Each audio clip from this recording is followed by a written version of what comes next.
السلام علیکم ورحمۃ اللہ وبرکاتہ. نحمده ونصلی علی رسولہ الکریم. اما بعد فاعوذ باللہ من الشیطان الرجیم. بسم اللہ الرحمن الرحیم. رب اشرح لی صدری ویسر لی امری واحلل عقدۃ من لسانی یفقہوا قولی. اللہ سبحانہ و تعالیٰ کا شکر ہے کہ ہم مسلمان پیدا ہوئے ہیں اور رسول اللہ صلی اللہ علیہ وسلم کی امت میں سے ہیں. اسلام دین تو شروع سے چلا آ رہا ہے، لیکن رسول اللہ صلی اللہ علیہ وسلم کی امت میں سے ہونا ایک بہت بڑے شرف کی بات ہے، اور پھر اس امت کی مائیں ہونا یہ اور بھی بہت عزت کا مقام ہے.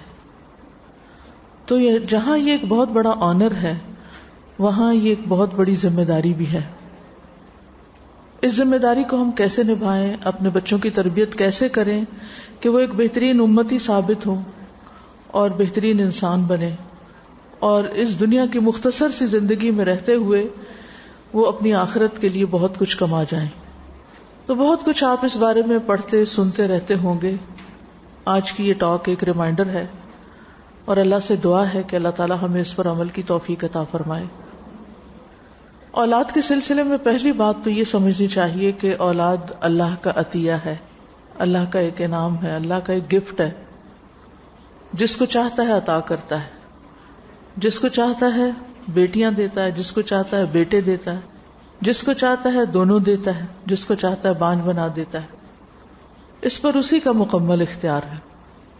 لہذا اگر اللہ نے ہمیں یہ عطیہ اور یہ عنایت کی ہے ہم پر کہ ہمیں اولاد عطا کی ہے، تو ہمیں اس کی پوری پوری قدر کرنی چاہیے، اس پر اللہ تعالیٰ کا شکر ادا کرنا چاہیے، نہ کہ ان بچوں کو اپنے لیے ایک مصیبت اور ایک وبال جان سمجھے. کیونکہ بچوں کی پیدائش اور بچوں کی تربیت اور بچوں کی تعلیم ایک مشکل کام ضرور ہے، لیکن اس کا ریوارڈ بھی ہر نیکی سے زیادہ ہے. جس طرح ایک ماں ہونے کا اجر جو ہے وہ باپ کے مقابلے میں بھی، یا اس کا مقام جو ہے 3 گنا زیادہ ہے، کیونکہ اس کی مشقت زیادہ ہے. پریگننسی کی مشقت ہے، پیدائش کی مشقت ہے، پیدائش کے بعد دودھ پلانے کی مشقت ہے، تو 3 درجے بھی اس کے بڑھ گئے. تو بہرحال اولاد جو ہے یہ اللہ تعالیٰ کا ایک انعام ہے. اللہ تعالیٰ نے جب پیغمبروں کو اولاد دی تو ان کو خوشخبری سنائی، جیسے سورۃ مریم میں آتا ہے یا زکریا انا نبشرک بغلام نسمہ یحییٰ، کہ ہم تمہیں ایک بچے کی خوشخبری دیتے ہیں جس کا نام یحییٰ ہوگا. اسی طرح ابراہیم علیہ السلام کو بڑھاپے میں اولاد کی خوشخبری سنائی گئی تھی. تو بہرحال بچے جو ہیں یہ اللہ تعالیٰ کا انعام اور ایک خوشخبری اور والدین کی آنکھوں کی ٹھنڈک ہوتے ہیں اور انسان کی زندگی کو مکمل کرتے ہیں. اسی لیے مومنوں کی دعا یہ ہوتی ہے ربنا ہب لنا من ازواجنا وذریاتنا قرۃ اعین وجعلنا للمتقین اماما. اے ہمارے رب، ہمیں ہماری بیویوں اور اولادوں سے آنکھوں کی ٹھنڈک عطا فرما اور ہمیں متقین کا امام بنا. رسول اللہ صلی اللہ علیہ وسلم بھی بچوں سے بہت محبت کیا کرتے تھے، اور حضرت حسن اور حسین سے خاص طور پر آپ کی محبت تھی، اور آپ فرماتے تھے یہ دنیا میں میرے 2 پھول ہیں، یعنی آپ ان کو پھولوں سے تشبیہ دیتے تھے. تب آپ دیکھیے کہ جو پھول ہوتا ہے اس کے ساتھ کیا معاملہ کیا جاتا ہے، بہت نرمی کا اور شفقت کا اور کیئر کا. اسی طرح اولاد کو بہترین کمائی بھی قرار دیا گیا ہے. مسند احمد کی روایت میں آتا ہے رسول اللہ صلی اللہ علیہ وسلم نے فرمایا یقیناً تمہاری اولاد تمہاری بہترین کمائی ہے. تمہاری اولاد تمہاری بہترین کمائی، یعنی ہم مال کو عموماً کمائی سمجھتے ہیں کہ یہ ہم نے کمایا، محنت کی، حاصل کیا، ہمارے لیے خزانہ ہے. لیکن اولاد جو ہے وہ اس سے بھی بہترین کمائی ہے اگر انسان اس کی اچھی تربیت کرتا ہے. نہ صرف یہ کہ دنیا میں پھر اس سے فائدہ اٹھاتا ہے، جیسے کسی حدیث کے آخر میں آتا ہے پس اپنی اولاد کی کمائی میں سے کھاؤ. یعنی جب بچے کمانے کے قابل ہو جائیں تو تم اپنی اولاد کی کمائی میں سے یعنی جو لینا چاہو لے سکتے ہو اپنی ضرورت کے مطابق. ماں باپ کے لیے اولاد کی کمائی جو ہے وہ حلال ہے. لیکن اولاد صرف دنیا کی کمائی ہی نہیں ہے، یہ اس کی آخرت کی کمائی بھی ہے. رسول اللہ صلی اللہ علیہ وسلم نے فرمایا کہ جب انسان مر جاتا ہے تو اس کے اپنے اعمال کا سلسلہ ختم ہو جاتا ہے. 3 چیزیں بعد میں بھی فائدہ دیتی ہیں، جن میں سے ایک ولد صالح یدعو لہ، نیک اولاد جو ماں باپ کے لیے دعائیں کرتی ہے، یا پھر وہ علم جس سے لوگ فائدہ اٹھاتے ہیں، یا وہ مال جو صدقہ جاریہ کے طور پر انسان کسی پروجیکٹ میں لگا جاتا ہے. تو بہرحال اولاد جہاں ہمارے لیے خوشخبری ہے، آنکھوں کی ٹھنڈک ہے، ہمارے لیے بہترین کمائی ہے، صدقہ جاریہ ہے، وہاں پھر ہمارے لیے ایک ذمہ داری بھی ہے. اگر ہم چاہتے ہیں کہ اولاد سے ہماری آنکھیں ٹھنڈی ہوں، اگر ہم چاہتے ہیں کہ اولاد کی کمائی ہم کھا سکیں، اگر ہم چاہیں کہ اولاد ہمارے لیے صدقہ جاریہ بنے، تو پھر ہمیں اس کی صحیح تربیت بھی کرنی ہوگی. اور پھر یہ ایسا نہیں کہ چوائس کی بات ہے یا دنیا کے چند فائدوں کے لیے، نہیں، یہ ہماری ایک ذمہ داری ہے جس کو پورا کرنا ہی کرنا ہے، اور جس کے بارے میں سوال کیا جائے گا. اور یہ سوال صرف مردوں سے نہیں ہوگا، عورتوں سے بھی ہوگا. رسول اللہ صلی اللہ علیہ وسلم نے فرمایا، صحیح بخاری کی روایت ہے کہ تم میں سے ہر شخص نگران ہے اور اس سے اس کی رعیت کے بارے میں سوال کیا جائے گا. آدمی اپنے گھر والوں پر نگران ہے اور اس سے ان کے بارے میں سوال کیا جائے گا. عورت اپنے شوہر کے گھر اور اس کے بچے کی نگران ہے. عورت شوہر کے گھر، یعنی شوہر جو کچھ کما کے لاتا ہے، جو کچھ بناتا ہے، اس کی نگران، اور اس کے بچے کی نگران ہے، اور اس سے ان کے بارے میں سوال کیا جائے گا. گھر کے بارے میں بھی پوچھا جائے گا کہ اس کا کتنا خیال کیا، کیا کیئر کی، کس طرح اس کو مینٹین کیا، کس طرح سنبھالا، اور اسی طرح بچوں کے بارے میں بھی سوال کیا جائے گا. تو یہاں سے یہ بات ہمیں اچھی طرح سمجھ لینی چاہیے کہ یہ ایسی ذمہ داری ہے جس کے بارے میں ہم سے آخرت میں سوال ہوگا، پوچھ ہوگی. تو ہمیں اس کا جواب بھی تیار کرنا ہے کہ ہم نے اپنے بچوں کے ساتھ کیا کوشش کی. عموماً ہمارا رویہ یہ ہوتا ہے کہ چونکہ بچوں کو اسلامک اسکول میں داخل کرا دیا تو اس لیے اب سارا اسلام اور ساری تربیت اور سارا اخلاق جو ہے وہ اسکول سے ہی سیکھ لیں گے، اور شاید ہماری ذمہ داری اب ختم ہو گئی، اب ہم آرام کریں. تو ایسا نہیں، ہر صورت میں ذمہ داری آپ ہی کی ہے. اسکول کی اپنی ذمہ داری ہے، لیکن کسی اور کے اس ذمہ داری کو ادا کرنے سے آپ کی ذمہ داری ختم نہیں ہو جاتی، وہ اپنی جگہ پر برقرار رہتی ہے.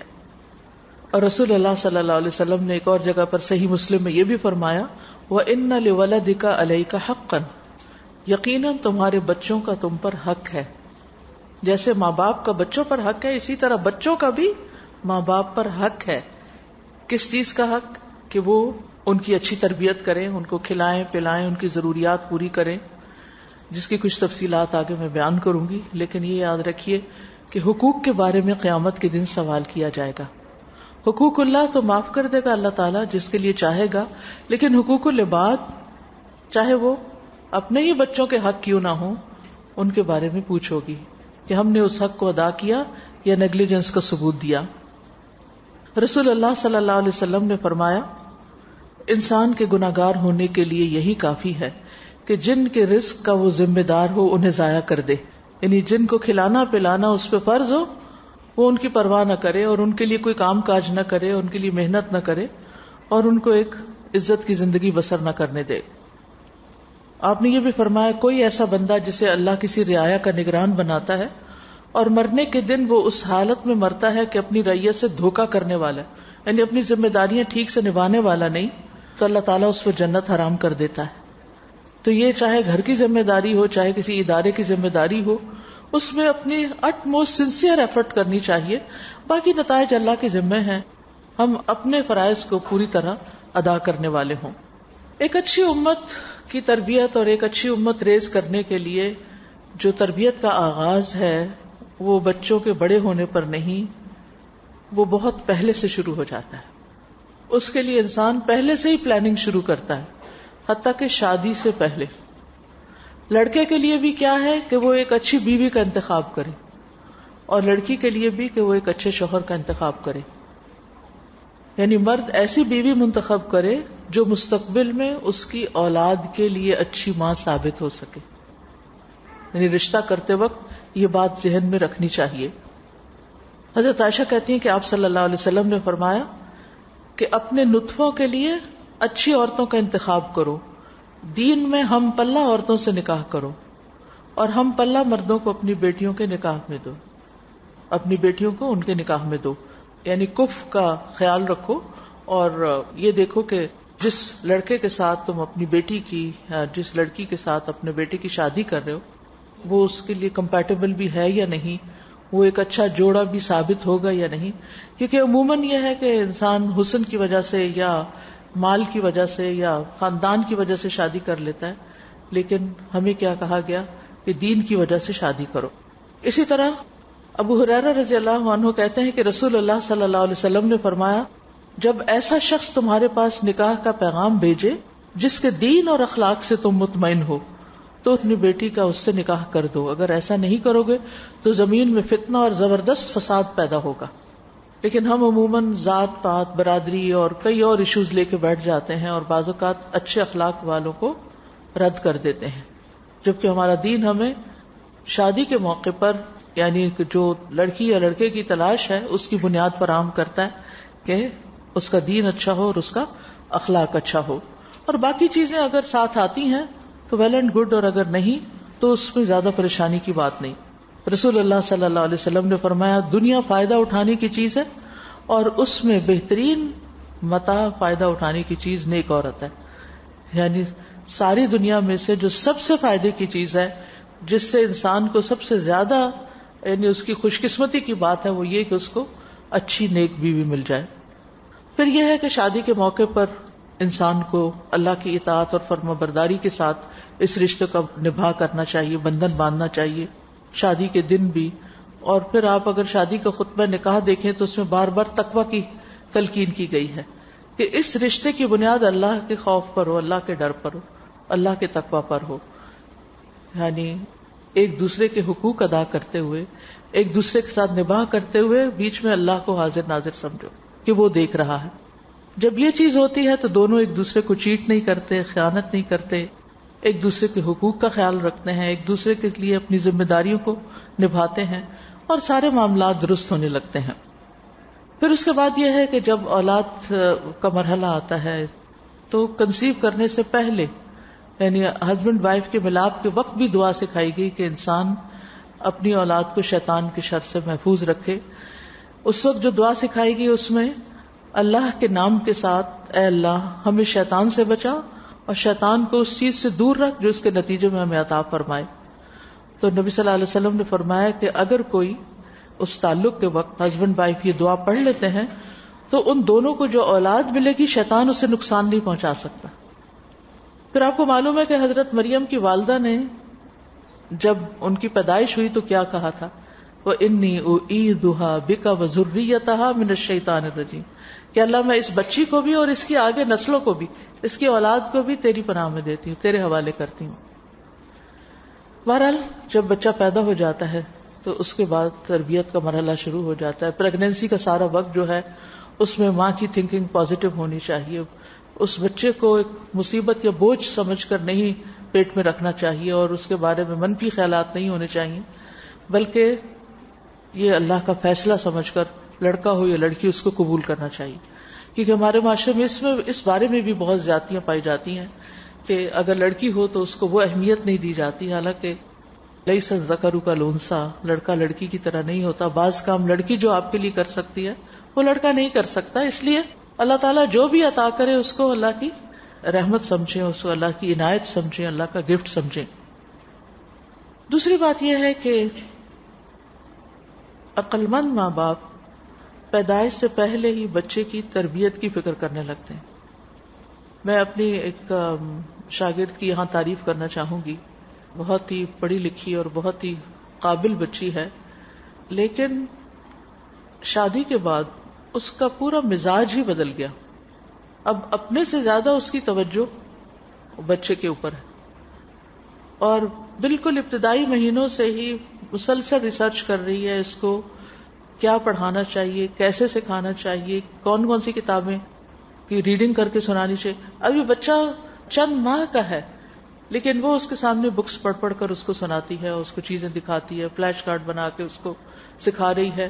یعنی باقی اپنے کام کاج اپنی ذمہ داریاں بھی نبھا رہی ہے, لیکن مجھے اس قدر خوشی ہوتی ہے اس کے اس رویے پہ کہ مسلسل نئے نئے طریقے ڈھونڈتی رہتی ہے کہ کس طرح وہ اپنے بچے کی کہ بہترین تربیت کر سکے.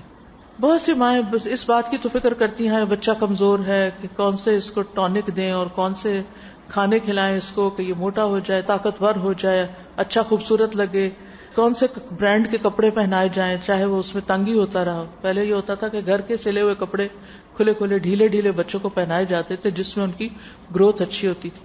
اور اب وہ بےچارے ایک تو پیمپر میں کسے ہوئے ہوتے ہیں اور اس کے ساتھ یہ کہ مزید چھوٹے چھوٹے بچوں کو جینز پہنا دی جاتی ہیں اور ان کو ایسے لباس پہنائے جاتے ہیں جس میں ان کی نیچرل گروتھ پراپر طریقے سے نہیں ہو پاتی. بہرحال یہ تو الگ ایشو ہے, لیکن جو ایک پڑھی لکھی عقل مند ماں ہوگی, بچے کی پیدائش کے بعد اس کا جو فوکس ہے یا اس کی توجہ ہے پھر اس کا مرکز اس کا بچہ ہو جاتا ہے, کیونکہ اب یہ اس کی ذمہ داریوں میں سے ذمہ داری نمبر 1 ہے. گھر کو صاف ستھرا رکھنا بھی ذمہ داری ہے لیکن وہ نمبر 2 ہے. کھانا پکانا بھی ذمہ داری ہے وہ لیکن نمبر 2 ہے. سب سے پہلی ذمہ داری بچے کی صحیح تربیت ہے. اگر آپ کا گھر صاف ستھرا ایک میوزیم کی طرح بھی سج بج جائے اور یوں لگے کہ جیسے آپ کوئی 7 اسٹار ہوٹل میں رہ رہے ہیں اور کھانے جو ہیں وہ بہت ہی عالی شان آپ پکا رہے ہوں, لیکن آپ کا بچہ جو ہے اس کی تربیت ٹھیک نہ ہو رہی ہو, وہ اگنور ہو رہا اور وہ گیجٹس کے سامنے ہی بیٹھ کے پل رہا ہو, تو پھر آپ خسارے میں ہیں, آپ نے اپنا فرض ادا نہیں کیا. تو اس کے لیے بہت ضروری ہے کہ بچے کو نمبر 1 رکھا جائے. اور نمبر 1 رکھنے کا مطلب یہ نہیں ہے کہ ہر وقت اس کی فرمائشیں پوری کی جائیں یا ہر وقت اس کو اچھا کھلایا پلایا پہنایا جائے, بلکہ یہ ہے کہ اس کی تربیت کے لیے پڑھا جائے, سیکھا جائے, علم حاصل کیا جائے, دنیا اور دین دونوں اعتبار سے. دنیاوی اعتبار سے بھی بچے کی جو ڈیولپمنٹ ہے, کس ویک میں, کس منتھ میں, کس ایئر میں, اس کے اندر کیا کیا چینجز آتی ہیں, اس میں جدید دور کے علماء نے, سائنٹسٹ نے, سائیکالوجسٹ نے بہت کام کیا, بہت کتابیں موجود ہیں. اور اب تو آپ کو بہت ساری کتابیں خریدنے کی بھی ضرورت نہیں پڑتی, آپ نیٹ پہ سرچ کر سکتے ہیں.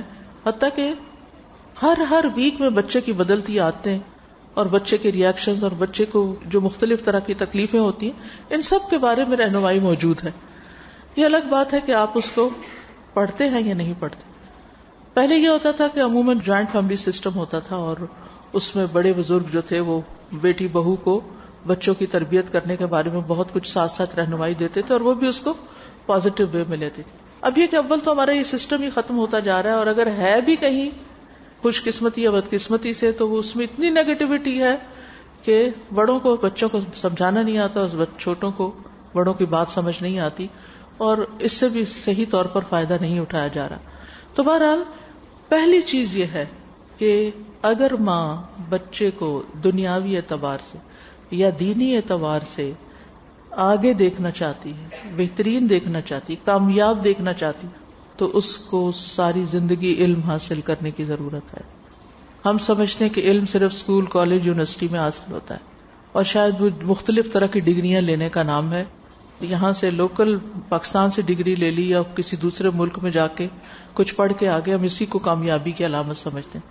اور بہت سی ایسی مائیں جو بہت ہائیلی ایجوکیٹڈ بھی ہیں لیکن بچوں کی تربیت سے متعلق کچھ نہیں جانتی, اور وہ بچے کو اپنے لیے ایک نرا بوجھ سمجھتی ہیں, اور جس طرح وہ انجوائے کرنا چاہیے اس بچے کو وہ نہیں کر پاتی. تو اس لیے بہت ضروری ہے کہ مائیں اپنے آپ کو بچوں کی تربیت سے متعلق ویل اکوپڈ رکھیں اور مسلسل سیکھتی رہیں.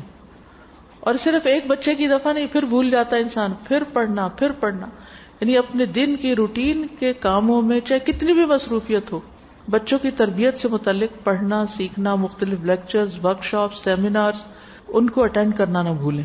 یہ آپ کے فائدے میں, کیونکہ جب آپ پڑھیں گے, علم حاصل کریں گے, تو آپ بچے کے لیے ایک بہترین رول ماڈل بنیں گے. بچے کرنے سے جو کچھ سیکھتے ہیں وہ لیکچر سے وہ کچھ نہیں سیکھتے, وہ صرف انسٹرکشن سے نہیں سیکھتے, وہ دیکھ کے بہت کچھ اپنے ماحول سے سیکھتے ہیں. تو آپ اپنے گھر کا ماحول اتنا کنڈیوسو رکھیں بچے کی تربیت کے اعتبار سے کہ وہ چائلڈ فرینڈلی ہو.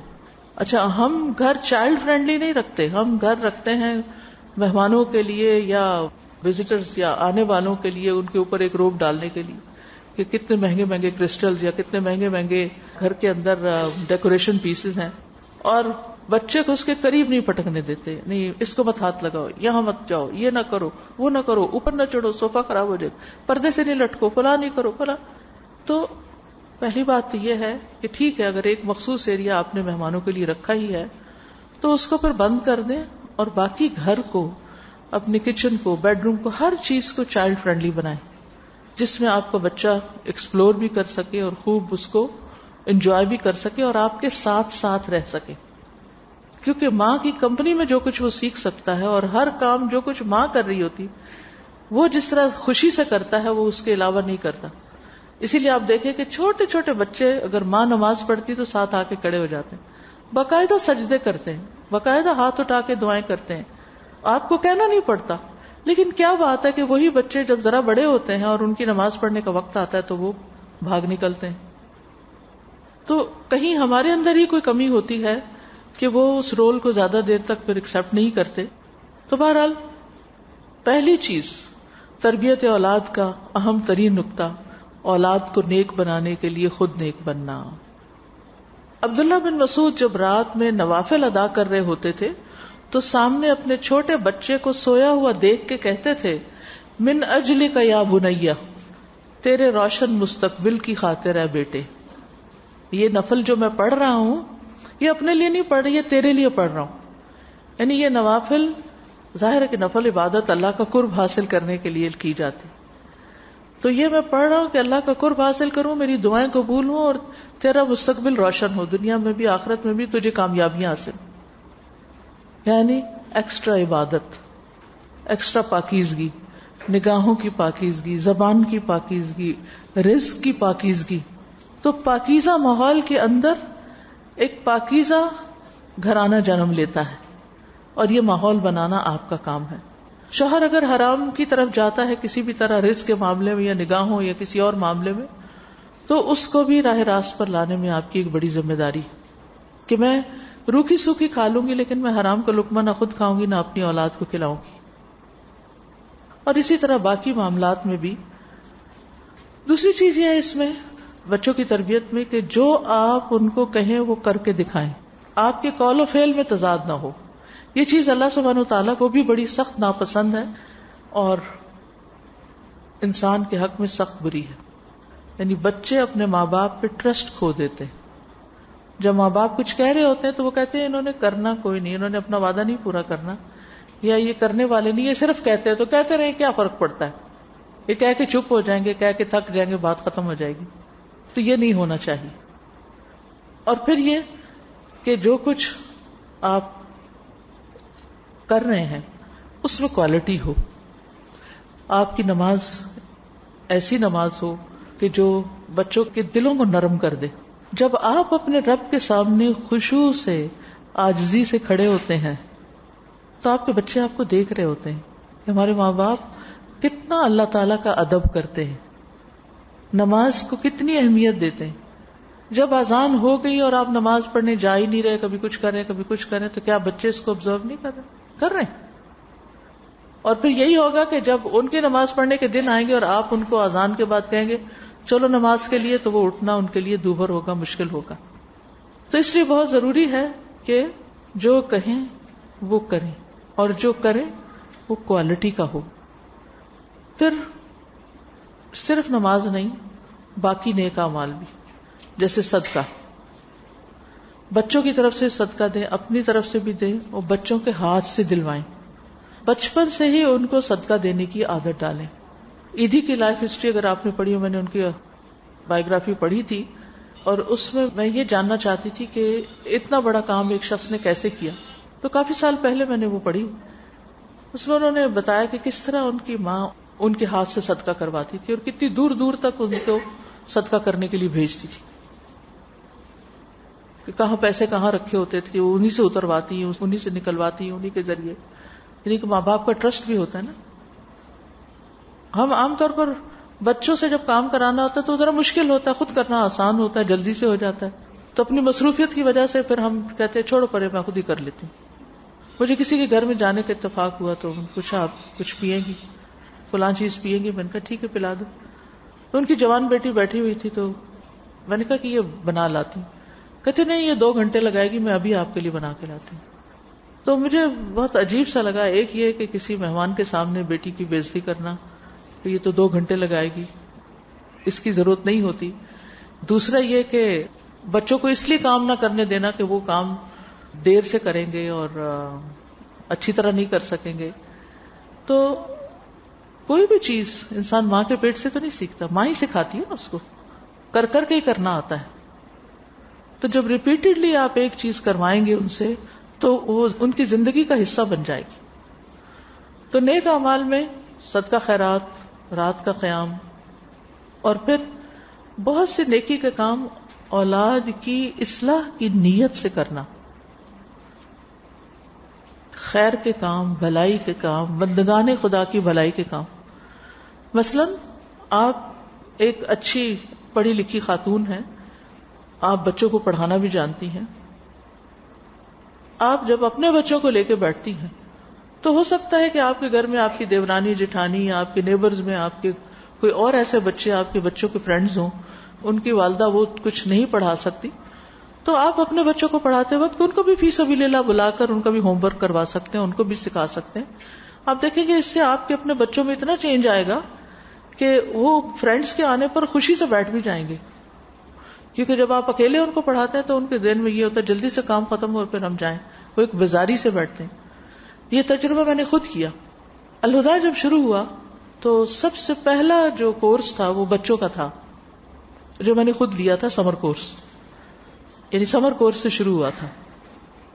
اور اس کا بھی آئیڈیا کہاں سے آیا تھا، بچوں کی چھٹیاں ہو گئی اور مجھے یہ تھا کہ یہ سارا دن وقت ضائع کریں گے تو ان کو کچھ دین کے بارے میں سکھانا چاہیے.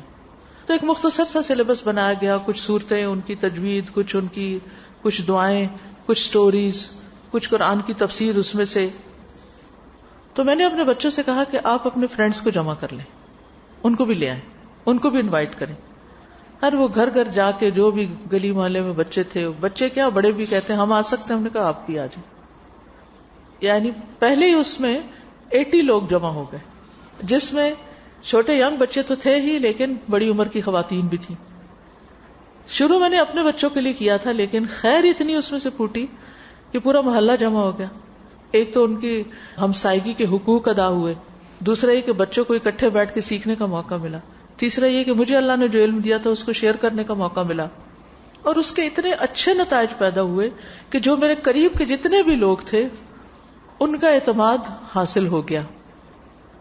اس کے کچھ عرصے کے بعد پھر جب ہم نے پہلا کورس اناؤنس کیا اسلام آباد میں تو ان میں سے کئی لوگوں نے خود ایڈمیشن لے لیا جو بڑے تھے، اور پھر جو نہیں ایڈمیشن لے سکتے تھے وہ مددگار بن گئے، ہیلپرز بن گئے. کوئی مالی اعتبار سے اور کوئی ٹائم دینے کے اعتبار سے والنٹیئر کرنے لگا. اور اس طرح وہ اتنا خوشگوار تجربہ تھا کہ جس میں یوں لگتا تھا جیسے ہم ایک بہت بڑا خاندان ہے، بالکل ہوملی فیلنگ آتی تھی. تو اسی طرح اگر مثلا آپ کو بہت اچھی کوکنگ آتی ہے اور آپ کی ینگ بیٹی، آپ کو فکر ہے کہ اس کو کچھ پکانا آ جائے، کچھ اول تو اب ماؤں کی یہ فکر کم ہی ہو گئی ہے، لیکن یہ ہونی چاہیے. چاہے ان کے پاس کئی کوک کام کرنے والے ہوں، لیکن جب تک خود نہ آتا ہو تو کوک سے بھی کام لینا بڑا مشکل ہوتا ہے. یعنی آپ اگر ان کو سکھا رہے ہیں تو پھر کیا کریں، اپنی بیٹی کو سکھا رہے ہیں تو کوئی بات نہیں، فی سبیل اللہ والنٹریلی اس کی فرینڈز کو بھی بلا لیں، تم ان کو بھی انوائٹ کر لو. اس سے آپ دیکھیں کہ جب بچے اپنے فرینڈز کے ساتھ مل کے کام کرتے ہیں تو ان کی خوشی کی انتہا نہیں ہوتی، انہیں کام ہی نہیں لگتا. ہفتے میں کوئی ایک دن آپ نکال سکتے ہیں، کوئی مہینے میں ایک دن نکال سکتے ہیں، کس طرح کی کلیکٹیو ایکٹیویٹی آپ رکھ سکتے ہیں، چاہے وہ کوکنگ ہو، چاہے وہ کٹنگ ہو، چاہے وہ سوئنگ ہو، چاہے وہ گارڈننگ ہو، چاہے وہ کوئی گیم ہو، چاہے وہ پڑھائی ہو، چاہے وہ دین کی کلاس ہو، کچھ بھی ہو. ان کے فرینڈز کو ضرور جمع کریں، اس سے ان کے اندر ایک کانفیڈنس بھی آتا ہے. اور یہ کام فی سبیل اللہ ہونا چاہیے، یہ صدقہ ہونا چاہیے آپ کے علم کا، آپ کی مہارت کا، آپ کی ایکسپرٹیز کا. اس سے آپ خوشیاں بکھیریں گے. یعنی صدقہ صرف وہ نہیں ہوتا جو آپ پیسے کما کے لاتے پھر وہ کسی غریب کو دیتے، یہ بھی صدقے کی ایک قسم ہے کہ جو علم اللہ نے آپ کو عطا کیا ہے، چاہے وہ کسی بھی چیز کا، اس کو آپ بانٹیں، اس کے آپ اچھے مشورے دیں دوسروں. مثلاً اگر آپ ایک ڈاکٹر ہیں تو اس اعتبار سے آپ کسی کی کیا خدمت کر سکتے ہیں. مثلا میرے والد جو تھے انہوں نے کبھی اپنی کسی رشتہ دار سے کوئی فیس اور کوئی دوا کے پیسے بھی نہیں لیے تھے. یہ ان کا اصول تھا. اور جتنے قریبی دوست تھے سب کا فری علاج کرتے تھے. وہ کہتے تھے ان کا حق ہے مجھ پر. لوگ اصرار کرتے تھے کہ نہیں آپ اپنا حق تو لیں جو آپ کا خرچہ آتا ہے, تو کہتے تھے نہیں. اور الحمدللہ اللہ نے ان کے رزق میں اتنی برکت دی کہ ہم 12 بہن بھائی تھے اور سب پڑھنے والے اور بہت ساری ذمہ داریاں, لیکن اللہ تعالیٰ نے اس ایک واحد شخص کی کمائی سے ہم سب کو پالا اور اتنی برکت عطا کی کہ ہمیں کبھی فیل ہی نہیں ہوا تھا کہ غربت کس چیز کو کہتے ہیں. جس چیز کی ضرورت ہوتی تھی اللہ تعالیٰ وہ فراہم کر دیتا تھا. تو بچوں کی تربیت کے لیے آپ خود انوالو ہوں گے, خود ٹائم دیں گے, خود توجہ دیں گے. یہ جو ہماری شکایت ہوتی ہے نا, بچے بات نہیں سنتے, بچے قریب ہی نہیں آتے, بچے دوستوں میں ہی مگن ہیں, بچے بس یہ کر رہے ہیں وہ کر رہے ہیں. ٹھیک ہے, بچے بھی ایک انڈیپینڈنٹ سوچ رکھتے ہیں اور ان کی بھی کچھ ضدیں ہوتی ہیں, لیکن کچھ ہمارا بھی قصور ہوتا ہے. تو اس میں ہمیں یہ دیکھنا ہے کہ ہم اپنا فریضہ کیسے ادا کریں اور پھر کل وہ اپنی ذمہ داری آپ سے سیکھ کر ادا کرنے لگیں گے. عبادت میں اپنے ساتھ شریک کریں. میں نے اپنے بچوں کو جب نماز شروع کرائی تو میں نے ان کو یہ نہیں کہا جاؤ نماز پڑھ لو, جاؤ وضو کر لو. خود پاس کھڑے ہو کر وضو کرایا, چلے ہم وضو کرتے ہیں, چلے ہم نماز پڑھتے ہیں. یہ نہیں کبھی کہا جاؤ تم نماز پڑھو, ہم نماز پڑھتے ہیں. ایک نماز سے شروع کرایا, پاس کھڑے ہو کے کروایا, وضو کے وقت ساتھ رہی, حتیٰ کہ وہ کرتے کرتے کرتے انڈیپینڈنٹ ہو گئے. اور جیسے مغرب کی نماز سے میں نے ہر بچے کو نماز شروع کرائی, اپنے ساتھ کھڑا کیا, تھوڑا تھوڑا اونچی نماز پڑھتی, اور پھر آہستہ آہستہ وہ نماز سیکھ گئے. باقی اس کا طریقہ وغیرہ ان کے باپ نے ان کو اچھی طرح سمجھا دیا.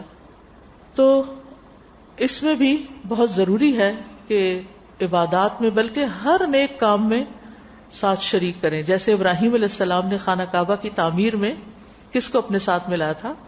اسماعیل علیہ السلام کو, اور پھر دعائیں مانگی تھی. تو دعائیں جو ہیں یہ بڑی اہم ہوتی, بہت اہم کردار ادا کرتی ہیں. اٹھتے بیٹھتے چلتے پھرتے بچوں کے نمازی ہونے کی, بچوں کے بااخلاق ہونے کی, ان کی دین دنیا کی کامیابیوں کی دعائیں کرتے رہیں. تیسری چیز یہ ہے کہ والدین با اخلاق اور با کردار ہوں. اگر ہم چاہتے ہیں بچوں کی اچھی تربیت ہو اور ان کا اخلاق اچھا ہو, تو یہ ہو نہیں سکتا جب تک ہمارا اخلاق اچھا نہیں ہوگا. یہ بھول جائیں کہ اخلاق کا کوئی لیکچر سن کے ان کا اخلاق اچھا ہو جائے گا. ہمیں ان کے سامنے ایک اچھا اخلاقی رول ماڈل بننا ہوگا. رسول اللہ صلی اللہ علیہ وسلم کے بارے میں ہم جانتے ہیں, احادیث میں آتا ہے, حضرت عائشہ کہتی ہیں آپ طعن و تشنیع کرنے والے نہیں تھے. بد اخلاقی کیا؟ طعنے دینا. تم تو ایسے ہو, تم تو اٹھتے ہی نہیں, تم تو سستی کے مارے ہو, تم تو یہ کام کرو گے ہی نہیں, تمہیں تو 1000 دفعہ. یہ نہیں کہنا, یہ طعنے ہیں. نبی صلی اللہ علیہ وسلم طعنے نہیں دیتے تھے, فحش کام نہیں کرتے تھے, کوئی گالی گلوچ نہیں, کوئی بےہودہ بات زبان سے نہیں نکالنا. بازاروں میں چیخنے والے نہیں تھے, یعنی چلا چلا کے باتیں نہیں. برائی کا بدلہ برائی سے دینے والے نہیں تھے, بلکہ معاف کرتے اور درگزر فرماتے. یہ تھا آپ کا اخلاق, یہ تھا آپ کا کردار, یعنی مختصر الفاظ میں. تو ہمیں بھی اپنے بچوں کے لیے اپنے خاندان کے اندر ایک اخلاق کا نمونہ پیش کرنا ہے, عملی نمونہ. کیونکہ ہماری نمازیں اور صدقات ہمارے اپنے لیے ہیں, لیکن ہمارا جو اخلاق ہے اس سے ہی گھروں کے اندر آبادی ہوتی ہے, اسی سے گھر بستے ہیں, اسی سے بچوں کی پھر تربیت ہوتی ہے. اور اس اخلاق کے اندر بہادری بھی ہے, وعدہ پورا کرنا بھی ہے, کیونکہ بچوں سے غلط بیانی نہیں کرنی چاہیے. اچھا تمہیں یہ لے کر دیں گے, وہاں لے جائیں گے اور پھر وہ پورا نہ کریں. چوتھی چیز جو ہے وہ اولاد کو بچپن سے ہی دین سے جوڑنا ہے, جس میں سب سے پہلے توحید سکھانی, اللہ تعالیٰ کی پہچان کروانی. لیکن کیسے سکھانی, یہ تو پھر آپ کو سیکھنا پڑے گا خود. اس کے لیے یہ میرے سامنے انہوں نے کچھ رکھی ہوئے ہیں اناؤنسمنٹس کہ تمام اسکول جانے والے بچوں کی ماؤں کے لیے 2 کورسز شروع کیے جا رہے ہیں. ایک صبح 8:30 بجے جب بچے کو ڈراپ کرتے ہیں, اور 12:30 تک, ہفتے میں 4 دن, پیر سے جمعرات تک, AI اسکول کی ماؤں کے لیے اور دیگر تمام اسکولوں کی ماؤں کے لیے بھی. اوروں کو بھی آپ بتا سکتے ہیں اور اس کی خوب کمپین چلا سکتے ہیں تاکہ زیادہ سے زیادہ مائیں جو ہیں شریک ہوں، ایک فورم پہ بیٹھ کے اپنے مسائل ڈسکس کریں اور ان کے لیے بچوں کی تربیت سے متعلق بھی جو چیزیں ہیں شیئر کی جائیں. پھر اسی طرح جو کسی مجبوری کی وجہ سے نہیں آ سکتے اس کورس میں، تو پروڈکٹیو فرائیڈیز ہیں، جمعے کے دن ونس اے ویک کلاس ہوتی ہے. یہ 13 سپٹمبر سے شروع ہو رہی ہے اور 8:30 سے 11:45 تک ہر فرائیڈے کو. اس میں پیرنٹنگ کے بارے میں بتایا جاتا ہے، دورہ قرآن ہے، مختصر تفسیر ہے قرآن مجید کی اور تجوید وغیرہ ہے. تو اگر ہم چاہتے ہیں کہ بچے دین کی تعلیم حاصل کریں تو صرف مولوی صاحب پہ نہیں چھوڑیں، صرف اسلامک اسکول پہ نہیں چھوڑیں. اسلامک اسکول جو ان کو اسلامک ویلیو اسکول میں دے گا اس کو ری انفورس کون کرے گا؟ اگر کنٹراڈکشن ہے، اسکول کچھ سکھا رہا ہے، گھر میں کچھ اور دیکھ رہے ہیں، تو تربیت اور بگڑ جائے گی، کام اور خراب ہو جائے گا. تو اس لیے بہت ضروری ہے کہ مائیں دین کے بارے میں ویل ایجوکیٹڈ ہوں.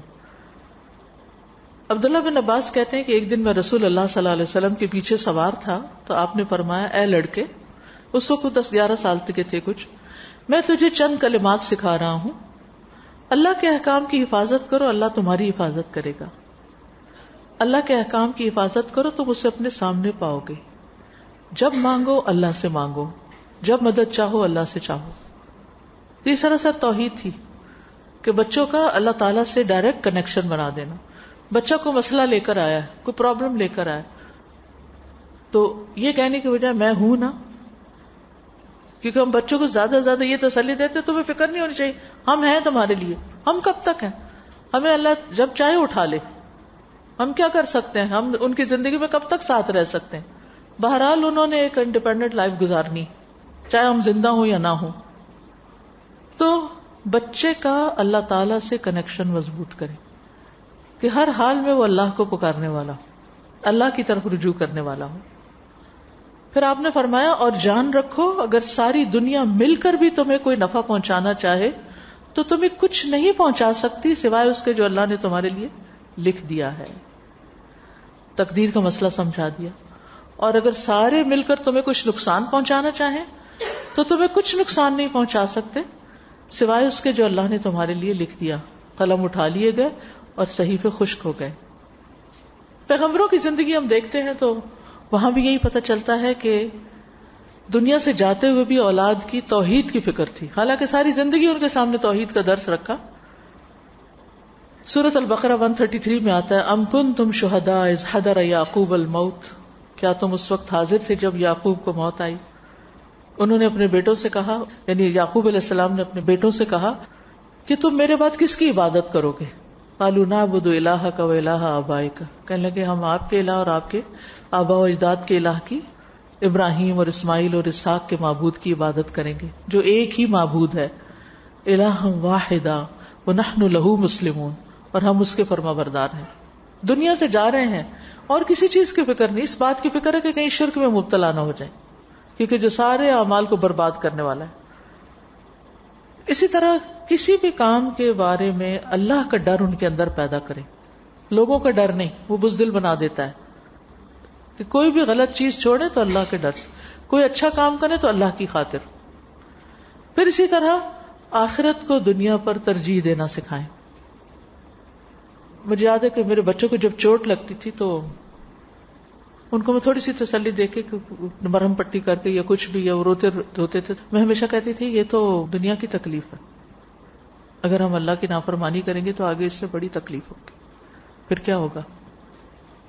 ہر بات کو گھما پھرا کے میں وہاں لے جاتی، ہمیں یہ چاہیے، ہمیں وہ چاہیے، ہمارا یہ کیوں نہیں، وہ کیوں نہیں. کوئی بات نہیں. اب ان لوگوں کو دیکھیں جن کے پاس کچھ بھی نہیں، اور پھر یہ کہ اگر ہم جو ہے اس پر شکر ادا کریں گے تو اللہ تعالیٰ آگے اور بھی بہت کچھ دے گا.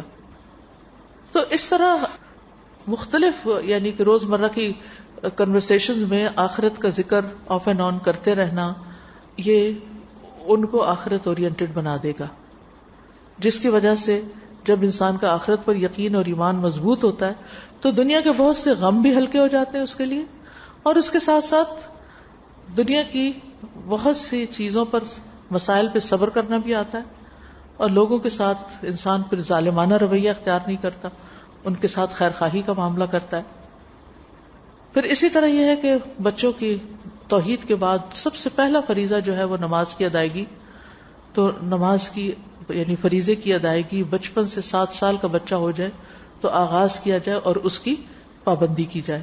پھر اسی طرح بچپن میں ہی روزے رکھوانا. نہ صرف یہ ہے کہ فرض روزے بلکہ کبھی کبھی نفلی روزے کا بھی اہتمام کرنا.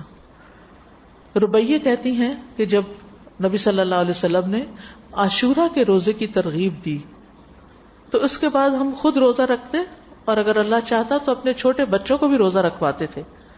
ہم ان کے ہمراہ مسجد جاتے تو ان کے لیے اون کے کھلونے بناتے. جب ان میں سے کوئی افطار کے قریب کھانے کے لیے روتا تو ہم اس کا دل بہلانے کے لیے کھلونا دے دیتے تھے، یعنی کھلونوں میں مشغول کر دیتے تھے لیکن روزہ رکھواتے تھے.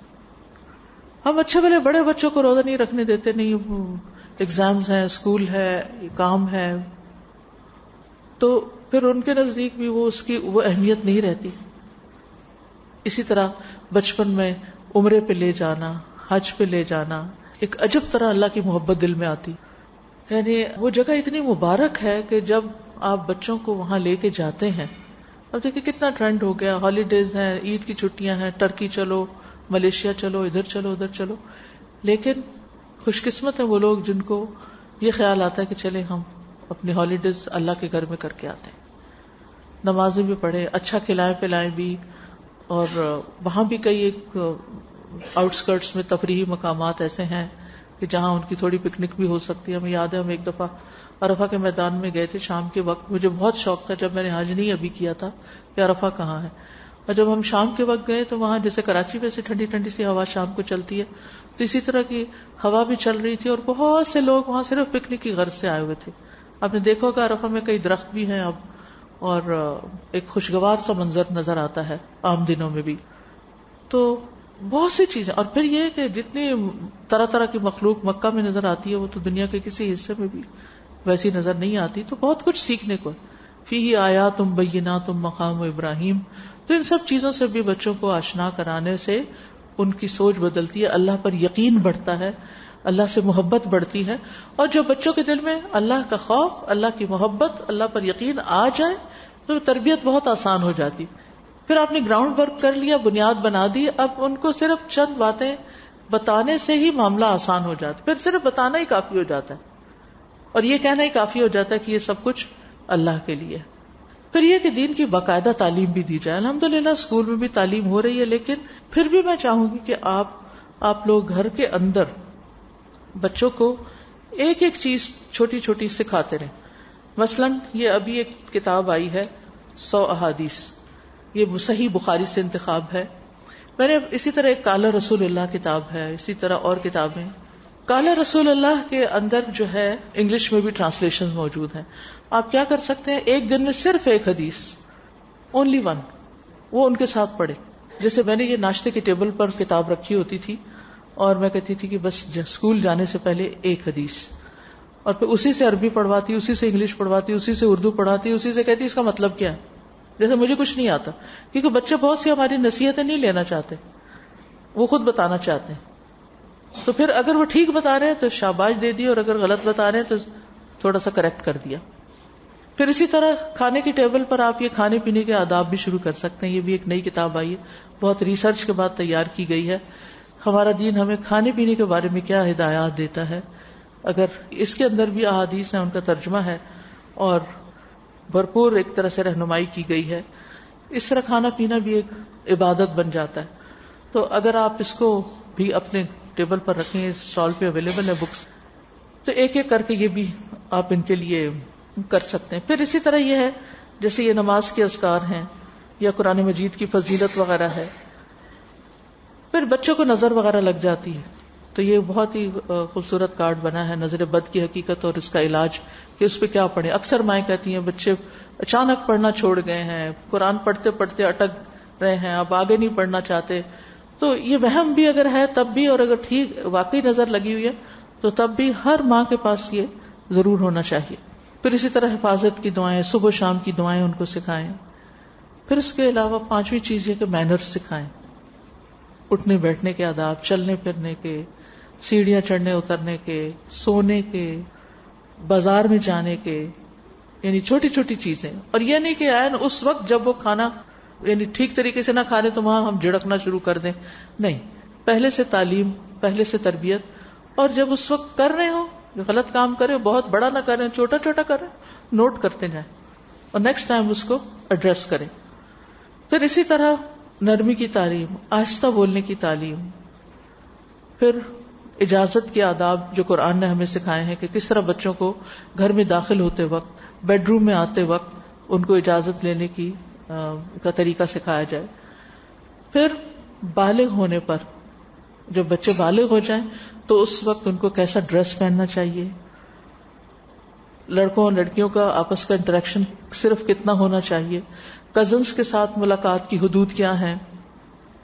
پھر آپس میں بھی 10 سال کے ہوں تو بستر الگ کر دینے چاہیے. مغرب کے وقت گھر سے باہر کھیلنے نہیں دینا چاہیے، اس وقت شیاطین پھیل جاتے ہیں. حلال حرام کی چھوٹے ہوتے ہی تمیز سکھا دینی چاہیے. ان کے اندر خود اعتمادی پیدا کی جائے، کام کرنے دیا جائے، غلطی کرے تو پیار سے سمجھایا جائے، کانفیڈنس دیا جائے. تربیت میں ایک اور بڑی اہم چیز ہے، نمبر 6، وہ ہے نرمی اور شفقت. جو کام نرمی کرتی ہے وہ سختی نہیں کرتی. بچے بازو کو زچ کر دیتے، بہت تنگ کر دیتے، اس وقت اگنور کر دیں، چھوڑ دیں ان کو ان کے حال پر، سوچتے رہیں تو خود ہی اٹھ جائیں. کبھی کہتے ہیں ہم نے کھانا نہیں کھانا، کبھی دروازے پٹکنے لگتے ہیں، کبھی کوئی اور اس طرح کی بےہودہ حرکتیں کرنے لگتے ہیں. تو اس وقت ان کے مار پٹائی نہ شروع کریں، اس وقت ان کو چھوڑ کے ایک طرف ہو جائیں، اپنا کام شروع کر دیں. جب ان کا غصہ ٹھنڈا ہوگا، ان کا شیطان اترے گا، پھر ان سے بات کریں، پھر ان کو سمجھائیں. لیکن جو بھی کچھ کریں اس میں ایک توجہ، ایک محبت ہونی چاہیے، اور بول کے محبت کا اظہار کیا کریں. نبی صلی اللہ علیہ وسلم حضرت حسن کے لیے کہتے ہیں اللہم انی احبہ، اے اللہ میں اس سے محبت کرتا ہوں. فاحبہ، اے اللہ آپ بھی اس سے محبت کریں. فاحبب من یحبہ، اور جو اس سے محبت کرے اس سے بھی آپ محبت کریں. تب حضرت حسن یہ سن رہے ہوں گے تو ان کا کتنا خون بڑھ رہا ہوگا کہ میرے نانا مجھ سے محبت کرتے ہیں اور میرے لیے دعائیں کر رہے ہیں. تو بچوں کو منہ بول کے دعا دینی چاہیے، پیار سے مخاطب کرنا چاہیے. اگر بیمار ہو جائے تو خاص کیئر کرنی چاہیے. ان کو یہ فیلنگ نہ ہو کہ ہمارے ماں باپ کو ہماری پرواہ نہیں. اکثر بچے یہ شکایت کرتے ملتے ہیں کہ پتہ نہیں ہمارے ماں باپ اصلی بھی ہیں کہ سوتیلے ہیں. ان کو یہ شک ہونے لگتا ہے کیونکہ ہم تربیت میں صرف سختی کا عنصر ہی استعمال کرتے ہیں. تو اس سے بھی بچنا چاہیے. اور چھوٹے بچوں کو تو بالکل ہی مارنا نہیں چاہیے، اور اگر کبھی مارنے کی ضرورت پیش ہی آ جائے تو چہرے پہ نہیں مارنا چاہیے. بہت زیادہ روک ٹوک نہیں ہونی چاہیے. حدود بتا دیں لیکن ہر وقت کی روک ٹوک ٹھیک نہیں. کچھ غلطیاں بھی کرنے دیں، کیونکہ غلطیوں سے بھی انسان سیکھتا ہے. وہ جو گر کا بچہ سیکھتا ہے نا تو دوبارہ پھر اس چیز پہ نہیں چڑھتا. لیکن اگر آپ 10 دفعہ منع کریں گے 10 دفعہ وہ چڑھنے کی کوشش کرے گا. بہت زیادہ کرٹیسائز نہیں کریں. تعریف بھی کریں لیکن سچی تعریف کریں، جھوٹی تعریفیں نہ کریں، خوش آمدیں نہ کریں، احسان نہ جتائیں کہ ہم تمہارے لیے اتنا تھکتے ہیں، اتنا کماتے ہیں، اتنا پکاتے ہیں. ان کے دل چھوٹے ہوتے ہیں، وہ پریشان ہو جاتے ہیں. 7ویں چیز یہ ہے کہ ان کو اچھا ماحول فراہم کریں. گھر میں بعض اوقات بچے 4-5 ہوتے ہیں، زیادہ ہو جاتے ہیں، تو پھر وہ ایک ادھم کی سی کیفیت ہوتی ہے. بڑے بچے پڑھ نہیں سکتے، چھوٹے بچے جو ہیں وہ کہیں چین سے نہیں بیٹھتے. تو یہ باقاعدہ طریقہ ہے سیکھنے کا. اس کو سیکھے کہ گھر کا امن امان کیسے بحال رکھنا ہے، گھر میں شور ہنگامہ کیسے ختم کرنا ہے تاکہ سب بچے سونے کے وقت سو جائیں، پڑھنے کے وقت پڑھیں، کھانے کے وقت کھائیں. اور اس کے لیے آپ ہی کو محنت کرنی ہوگی.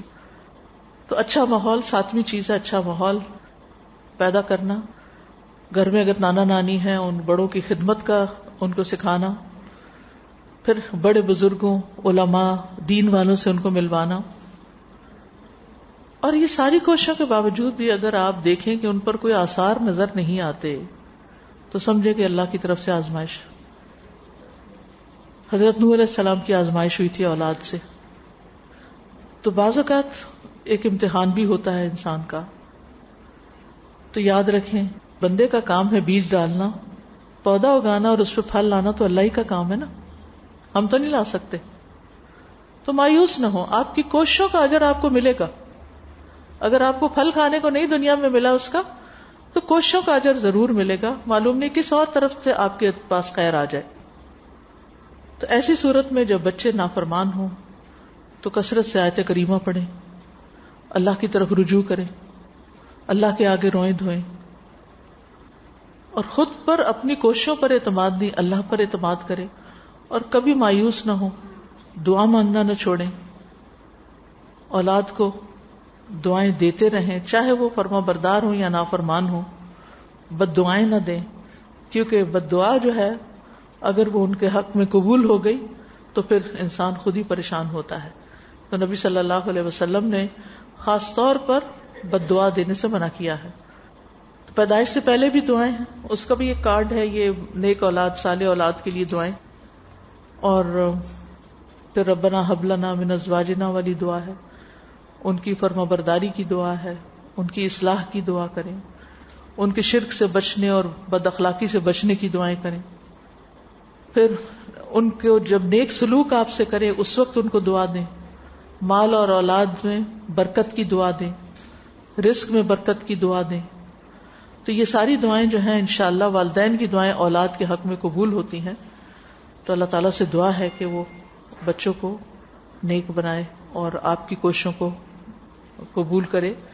اور اسکول کے حوالے سے یہ بات کہوں گی کہ جتنی آپ کی بہتر کمیونیکیشن ہوگی ٹیچرز کے ساتھ، بہتر طور پر آپ اسکول میں انوالو ہوں گے، اتنا ہی بہتر آپ رزلٹ پائیں گے.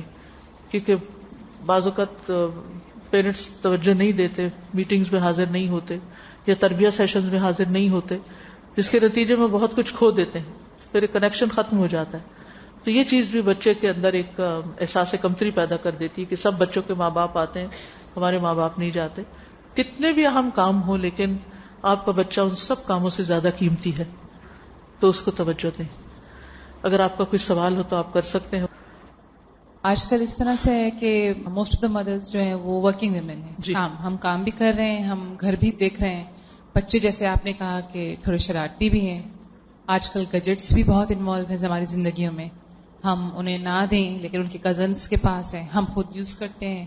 تو اگر زیادہ نہ صحیح تھوڑا بہت بھی وہ یوز کر رہے ہیں، اس کا بھی ایک امپیکٹ ہے جو کہ ظاہر ہے نیگیٹو ہے. تو یہ سب چیزیں ہم دیکھ رہے ہوتے ہیں، ان کے ساتھ چل رہے ہوتے ہیں، ذمہ داریاں پوری کرتے ہیں، ہم خود اسٹریس آؤٹ ہو جاتے ہیں، ہم الجھ جاتے ہیں، پریشان ہو جاتے ہیں. تو ظاہر ہے وہ شوہر پہ تو آپ اتنا غصہ نہیں اتار سکتے نا، اور کسی پہ بھی کیوں اتاریں گے. تو بچے رہ گئے کیونکہ وہ ویک ہیں. خود کو کیسے روکیں اس چیز سے؟ کیونکہ جتنی بھی کوئی صابرین ماں ہو، لیکن جو بوجھ اس وقت معاشرے نے ہم پہ ڈالا ہوا ہے وہ ہماری ہمت سے زیادہ ہے. اب کیا کریں؟ اب ہو گیا جو ہو گیا، اب کر رہے ہیں کام، زیادہ ذمہ داریاں ہیں، بچے بھی ہیں، بچوں کی تربیت بھی ہے. یہ جو انٹینس سچویشن ہے، گھر کے اندر ٹینشن ہے جو کہ ختم ہی نہیں ہوتی، جو ہمارے دماغ میں ہر وقت پھر رہی ہوتی ہے، اس کو بچوں پہ انڈیلنے سے کیسے خود کو روکیں؟ اس میں آپ دیکھیں کہ یہ ہماری اپنی چوائس ہے نا کہ ہم کام کر رہے ہیں. اگر ہم کچھ عرصے کے لیے اس کام سے بریک لے لیں اگر پاسبل، کیونکہ ہر ایک کا انڈیویجول کیس ہوتا ہے، جنرل بات نہیں کی جا سکتی. بعضوں کا سچویشن ایسی ہوتی ہے کہ انسان کام چھوڑ نہیں سکتا، افورڈ نہیں کر سکتا.